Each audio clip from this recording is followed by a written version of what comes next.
Okay, so I wanted to start actually doing a series of relationship videos only because aside from money, building businesses, and creating multiple streams of income, relationships is where my expertise lie.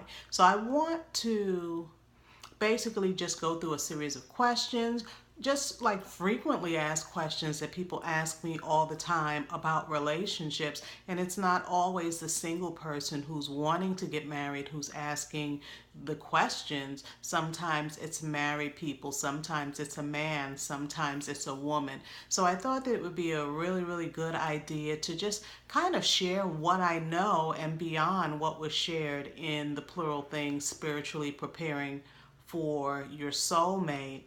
Um, just kind of share beyond that the different questions that people still had even after they read the book. Okay, so today I want to talk about how do you know that he is the one? And I get that question all the time. Um, my story, long story short, I'm not going to give you all of the backstory, but I've known my husband for like years and years and years, him and his family, before we were even considering each other and before we even got married. And when I say I've known him for a while, I'm talking about like over 25 years. So we've known of each other, but God hadn't said at that point, okay, you two are for each other.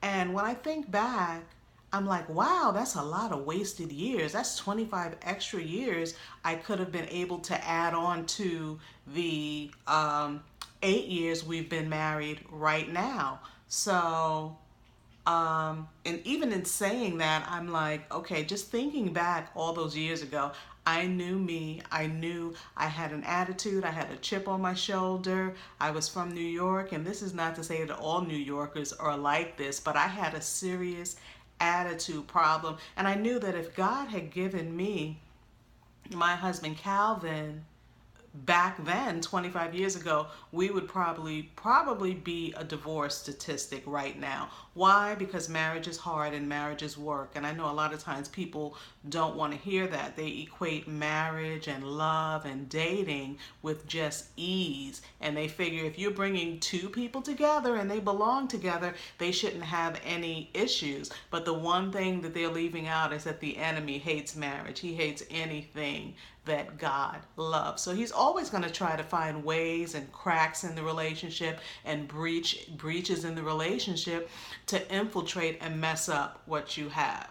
Okay? But back to the question, I don't want to get too off track. How did I know he was the one?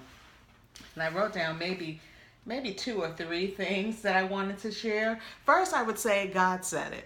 And this is what I always tell women. If you are dating someone or even considering somebody, before you just take your heart and say, here, you can have it, and get so invested in the person, find out what God is saying about this person.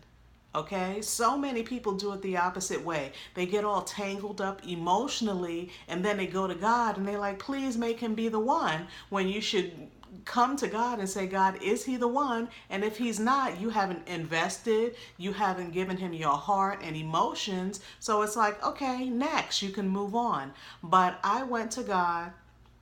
At that time, I was separated, pending a divorce, and I was just totally thinking about writing books, going on book tours, and that kind of stuff. I was not thinking about, oh, I want to be a wife again because it was so wonderful. I mean, I was like, no, I don't want to do that. And if you've ever heard my husband's testimony, he said the same thing too. He's like, I'm never doing this again, with the emphasis on never. He's like, I'm never doing this again. And he likes to say that when he was saying that, God was probably laughing like, this man has no idea who I'm sending him. And likewise, I had no idea who God was sending me. So, like I said, the first thing I did, number one, I sought God.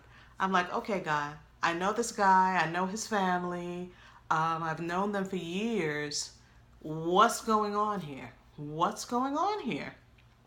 And at first, I really didn't hear anything. So, I mean, I would talk to him and we would have conversations. And then the Lord kind of started nudging me like, you don't have to be so harsh. You don't have to be so angry.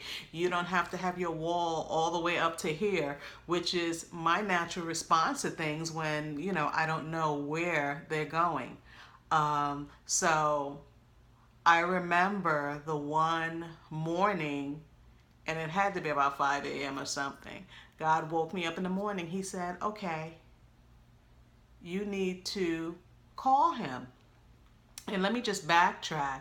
Like 10 days earlier, like when he first contacted me, he's like, hey, do you remember me? How are you doing? I hope everything's going well for you in life, and I hope the family is well. So I wished him well too. And I gave him my phone number because, at that point, I'm a business person. It's not like, when I give him my number, we're officially dating. So I gave him my number, and he's like, okay. So 10 days goes by and I don't hear from him. So when God wakes me up and he's telling me, okay, you need to call him or reach out to him. And I really had a serious attitude. I was like, I certainly will not. I will not. I will not. Because I felt like it was such a privilege. And some of you have heard this story before. I thought that it was such a privilege for him to get my phone number. I mean, there were random dudes all over the place that were trying to holler. They wanted my phone number. They wanted to carry my groceries home from the store. And I wasn't having it. So if I gave you my number and you didn't use it, you're saying, okay, she gave me her number, so what? That's how I looked at it. That's how I looked at it. But the Lord was just like very stern about it. Reach out to him. So that's the look I had on my face when I was, sending him an email. I said, oh, hey, how are you doing? You must be very busy over there. And I probably did put a whole lot of R's in the very, okay?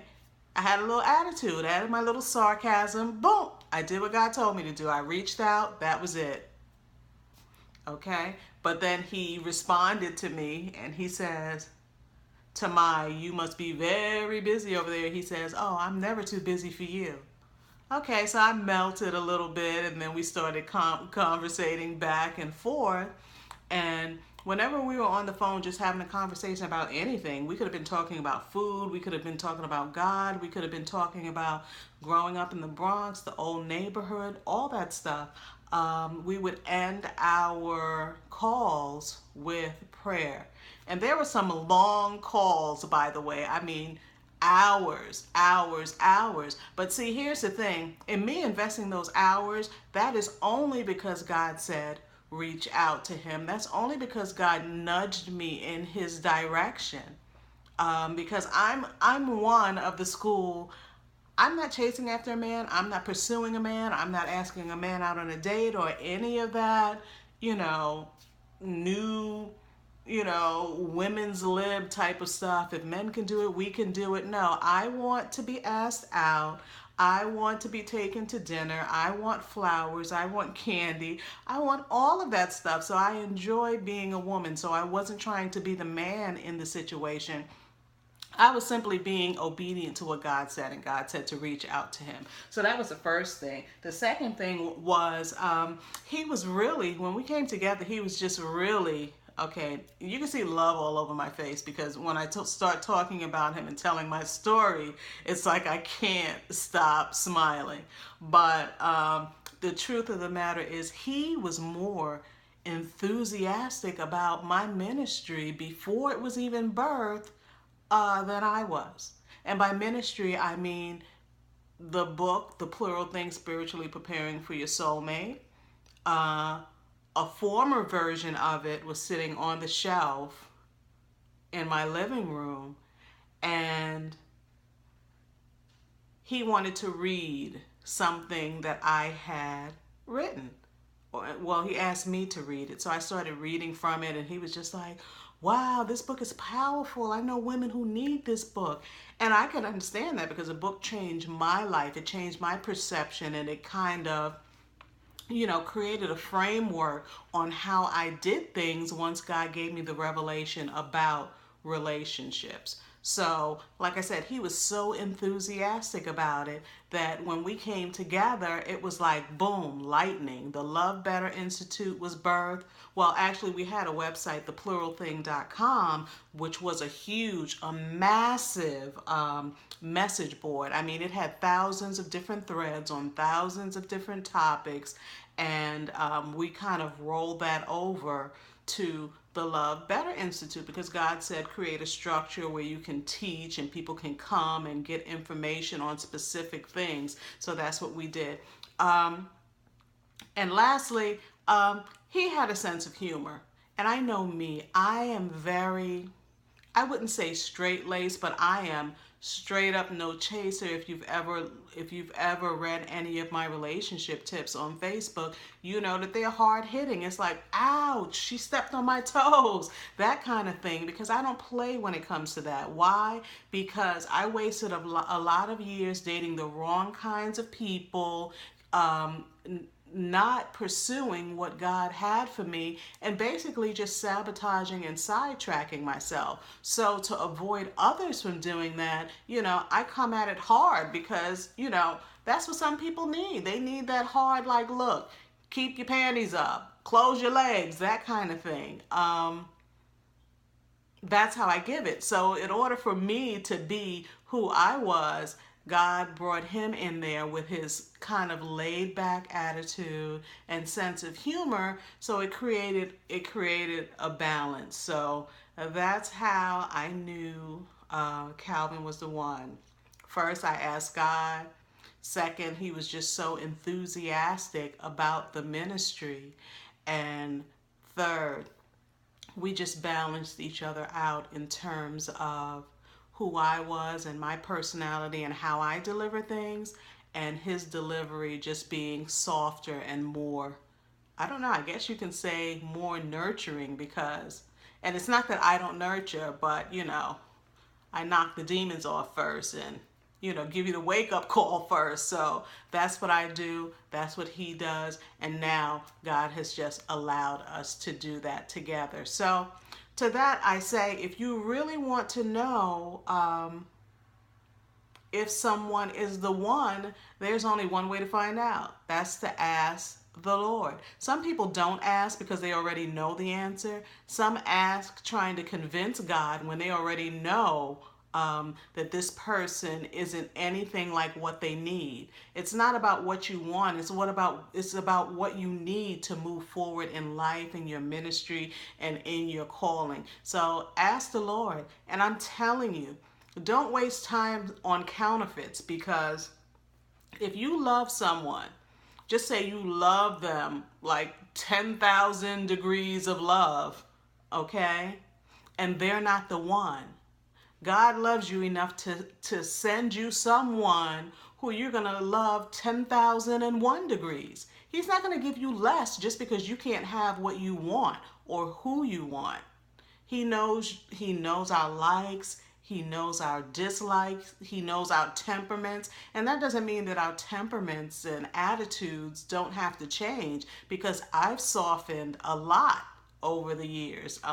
There was a time I wouldn't even get up here and make a video grinning and smiling, because it's like, no, I'm hard edge. People can't see that. Okay? So again, God is not withholding love from you. But a lot of times, because we hold on to the counterfeits, the real thing can't come. So that's just something to think about. If you get a minute, just log on to Facebook and like us. Our website is, our fan page actually is facebook.com/lovebetterinstitute. Take a look, like the page, and if you haven't already, get a copy of The Plural Thing, Spiritually Preparing for Your Soulmate. Again, it changed my life before it was able to change the lives of all of those who read the book. Okay? So I just wanted to share that today. Thanks, and stay tuned for the next question.